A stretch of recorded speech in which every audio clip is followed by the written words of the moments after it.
Yeah, and just before we go to the clip, though, I think, with Scotland, just, analysing and having a look at the game yesterday, the French didn't, for me, select a heavy, strong pack, physical pack. And yet, the Scottish actually struggled with the physicality that was actually coming at them.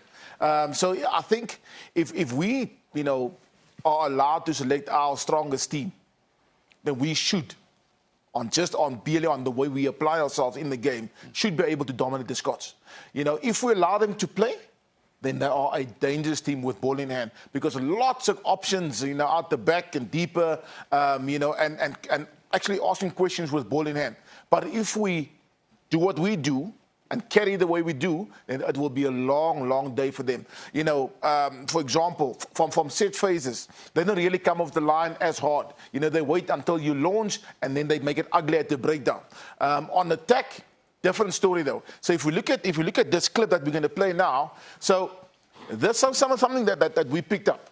So what they will do, they will use their wingers and outside centers to actually create that extra man out on the outside. Okay? So why that is very difficult to defend is because if you don't pick them up, meaning coming around the corner, they will always get momentum coming around you, and your whole defensive system has to move. If they get stopped in the edge, or 12, 14, 6 gets involved in the breakdowns in the edge, it's very difficult for them to then fold onto the open side. Then they will play off 9 with a 1-2-3 or 7-5-4, and then a punch again. So there, for example, there's an example where the winger, centre, and out, and the loose forward is stuck. The flower then goes onto the open side to create that external man on the outside, which they love doing. Now have a look at this ruck again. In the breakdown, out in the edge, where they're going to play from? Who's in the breakdown? Centre, wing, Lucy. Will they play off? Off 9, carry, direct. If they don't get momentum, they'll kick the ball away. Meaning that they're not asking enough questions with ball in hand, so they don't want to play with ball. They want you to play with the ball back, or run the ball back. And sometimes it works for them, and sometimes it doesn't. So because there's lots of opportunities. You say they'll use this throughout the whole game, because again, I look at the clock, 2 minutes of the game. You've all coached. Yep. I'm fortunate enough, I've coached at a younger level. So my thing is that there's certain things that you want to get the game on. If you're strong in pack of fours, I want you to punch here, let's come back, let's get ready in the game, let's get our system in place. I wouldn't necessarily strike and smash and go, this is me, I could be so wrong, and say I'm going to put people out, I'm going to go score a try. Every try I see within the first minute of the game, there's usually a freak bounce, a freak individual brilliance, where they just, I saw the system. Yeah. Do you think they were really trying to push to get across, or were they just saying, let's sort out our system? So they wouldn't move away from the way they attack, specifically between the 2 10s. So meaning their own 10 and the opposition 10. In that space, they want to go around you.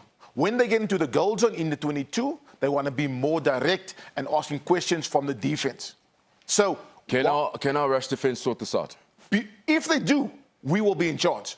But one, we need to be sharp and in getting a tackle fight at the breakdown, because if they get quick ball, it's always difficult for us to get off the line. But if we make it ugly on the collisions, then we will be in charge. We will not be able, or Scotland won't be able to just go around us the way they did it like against the French. So the French, that's almost like the French have a half a line speed, a half a connected, where we just fly off the line. So we want to apply and put your skill set under pressure so that you can make a decision. Where with the French, they had, the Scots, they actually had time with when they wanted to play out back, who they wanted to play out front. And so when you allow Scotland to play like that, they will punish you. All right. They will definitely punish. Yeah, I just want to add to that, on that specific clip. If we can have a look at that clip again, there's a big concern for me what Scotland is doing if they play so deep and so wide. Jacques will look at this and say it's easy to defend, and I'll tell you exactly why I say that. As Mackie said, they use the various guys to get there. If you launch on the 15 right there, we're in the 15-yard line, and you're putting guys on the blind, you put all your numbers. You're not putting guys there where I show it. You put them all on the open side. It's very easy to defend. If they think they've got the numbers, they can play around you. But the French will just shift, and it's very, very easy to defend. come back to your point earlier. That was doesn't matter if it's in the first 30 minutes, 30 seconds, or that was the launch. Yeah. Now, if Jock says that and the team launches on the 15, he will get worried. But if they're not putting players on the blind, you will think, oh, it's easy to defend. Because if you attack both sides, you carry on the 15 and you attack both sides, you put the defence under big-time threat because there's only so many spaces that they can cover, especially the sweeper. You'll have a look at that clip. The sweeper is easy. He could run around where the numbers are wide. The Free State played many years like this, edge to edge and deep. And they talk about quick hands, slow feet. We play around them. We use our quicker, faster guys to run them tired. Good offensive sides don't get threatened by that anymore so much. Although, if you're lazy inside, they will catch you. Like there's a clip that I want to show off. I discussed it with Robbi, where they did put up a lovely maul. And before you get to that clip, yes. When it comes to the box, we say, know when to fold.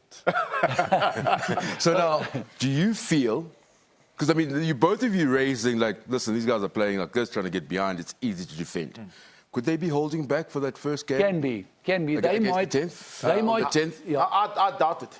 I doubt that they'll, because this is their options. This is how they're going to attack. All right, let me change the question. You okay. doubt it, fair enough. Change your question. No, hang on. Let's build on the question. If you were a coach now, as Jono, both of you have seen how the way they're attacking, trying to play behind, what would you add to that launch to make it difficult for a tier 1 team defensively? Yeah, for sure, because I won't launch like that against South Africa, because Jock will look at that. No, that's how they launch. I bring you in, you're a consultant, Yeah. I bring you in, we go 15, we come back, you saying... Very easy. You'd say what? What did you add on? Would you add on the blind? Oh, no, yeah, definitely. So what I'll do, I'll still launch on the 15, Yeah. 15-yard line. Why? So that I can have two sides to attack from. Okay. So on the blind, I'll pre-plan my guys, maybe 6 and 8 who goes blind, and I'll have my guys in the string in the open side. So depending on the defence and the decision makers, I will go blind or I'll go open side. And if the sweeper there, what he shows me, I'll capitalise. So I won't have it cast in stone. This is what we do. We launch on the 15, but guys, I can't fight with one hand. It's easy for you to defend. I've got to bring the other hand in. I'm just saying now, so even the coaches at home, they're launching the 15. You'd say 15, options both sides. Would you launch before the 15, maybe with the centres? What does that give you? Does it give you 2 or 3 options?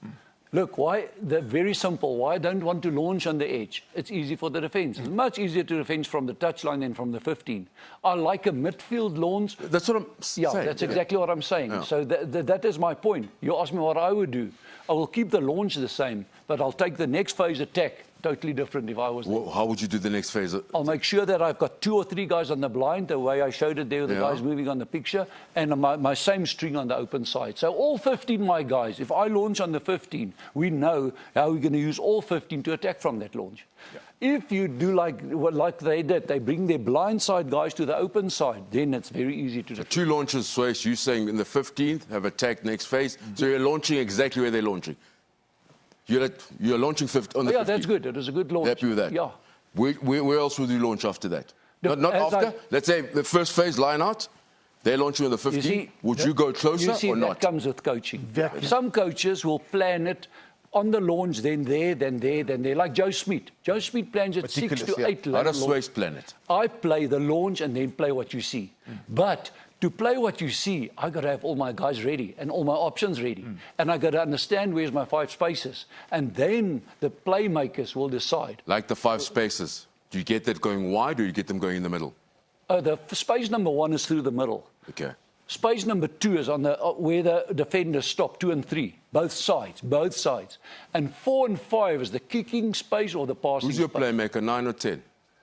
Or depends, both.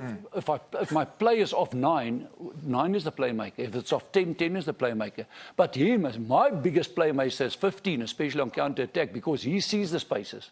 And if I coach, I move around with 15 to help me ID the space. After you've launched, your 15 is your big decision maker. Yeah. You take a guy like Andries Coetzee, man. He understood the spaces. Willie Leroux, he understands it beautifully. Man, he's a genius, Willie. He mustn't run in and tell the ref what to do every time. He must focus on the spaces because he understands it so well.